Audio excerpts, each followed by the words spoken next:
Hello everybody and welcome to my YouTube channel.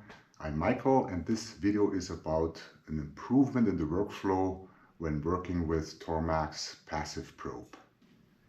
Okay, here's the probe with its cable.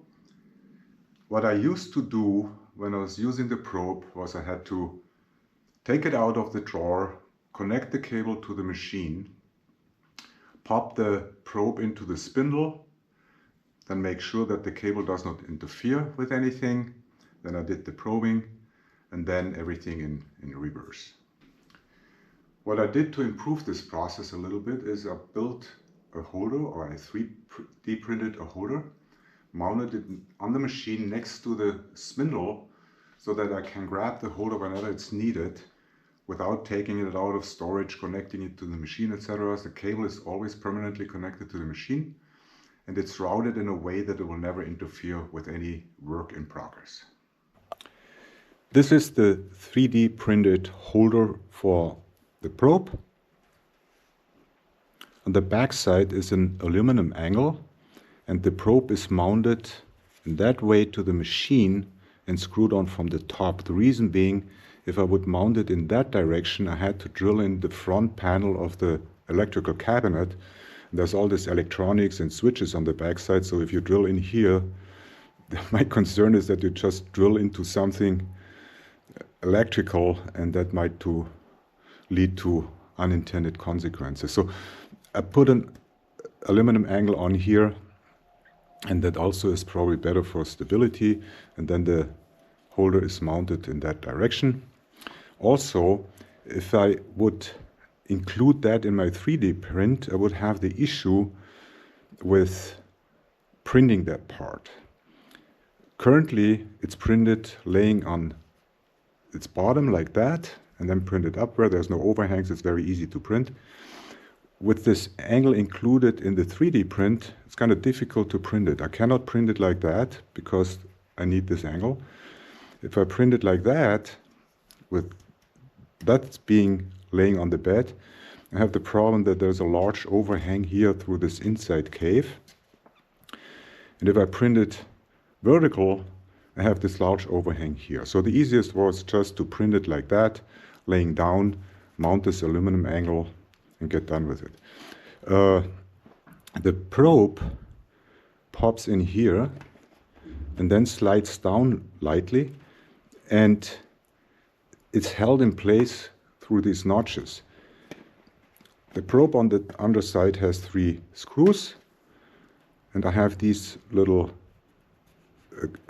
notches in here where the screws can slide in, and then, as I said, it pops down. It is held in place and cannot move.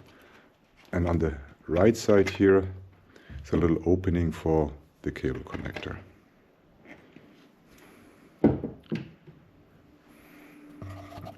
Okay, here's a quick demo about how I designed the probe holder in Fusion.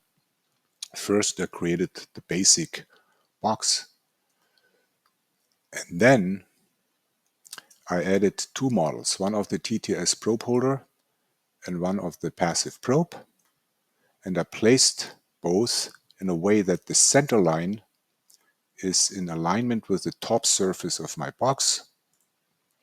Then I used the combine command to subtract both bodies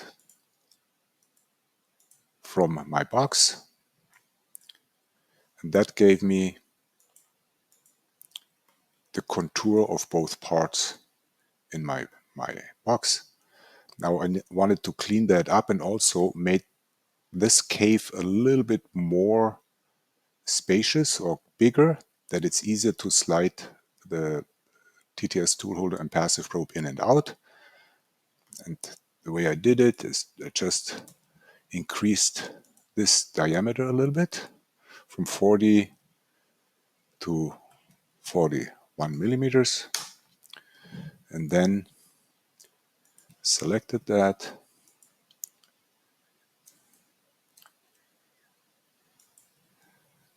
and cut it a little beyond this top surface here. So that's currently 54 millimeters. I made that 56.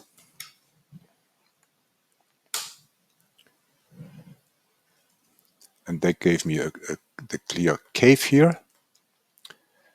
Next, I expanded this diameter a little bit, again to make it easier to move the probe in and out. That's 7, make that 8 millimeters.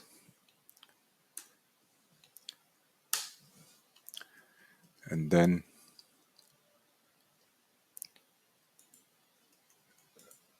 I moved this down here, and again a little bit beyond. That's currently 35 millimeters. Make that 36, it doesn't matter much.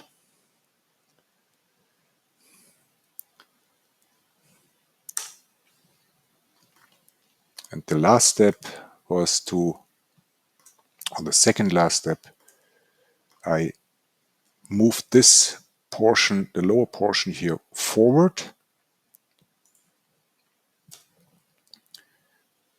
So use this here.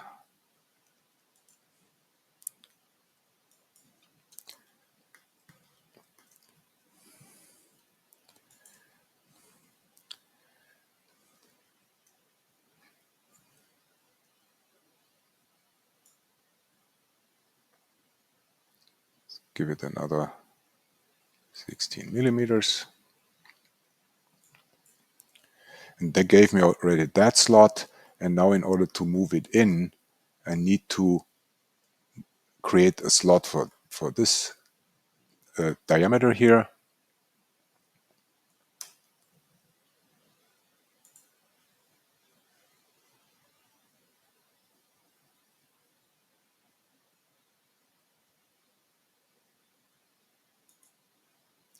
Like that.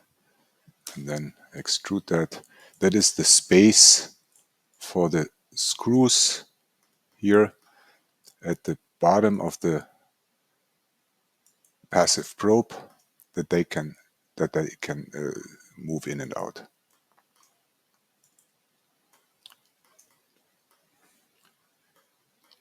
And then I just added the aluminum bracket to the back, and that's the final case. Did a little bit of cleanup, and that's pretty much it. Okay, this is how the probe and the holder are mounted to the machine when I need it. I just take it here, pop it into the spindle, and when done, just take it and put it back in place. It's safe. The cable is routed here along the edges to the accessory connector, so it's always out of the way.